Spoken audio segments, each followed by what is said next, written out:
I just finished reading The Crash by Freida McFadden. This one was weird. It took me like a solid 5 to 10 minutes to even figure out how to rate this book. So where do I begin?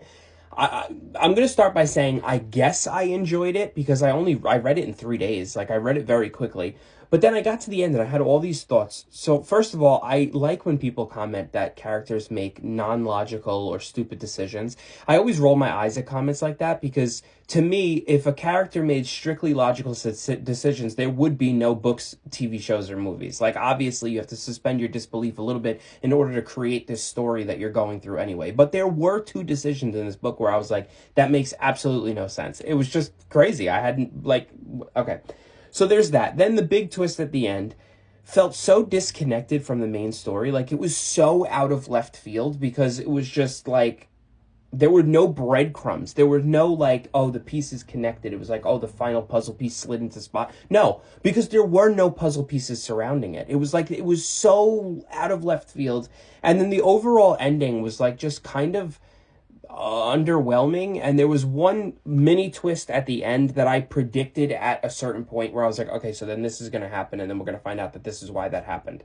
So I struggled on how to rate this because I wanted to give it 3 stars, but I gave her book Do Not Disturb 3 stars, which I would consider that I liked less than this, but I don't think that it deserves anything else higher than a 3 stars. So I wound up rating it a 3 stars.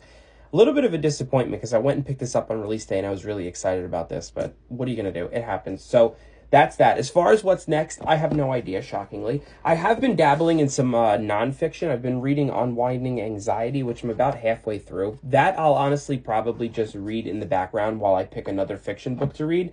And as far as that goes, I do have some options. My book club picked Keep It in the Family by John Mars for the month of February. So I'm thinking of maybe just jumping into that a little early. I also needed to qualify for free one-day shipping for Amazon, so I added the Thursday Murder Club to my order. I have a lot of options here. It's just about what I want to do. I'll tell you this, though. I think I'm done with snowy, isolated settings for a little while. I read this. I read Misery. I tried to read One by One. I think I'm done. So if you read this book, let me know what you thought in the comments. And until then, I will see you guys soon.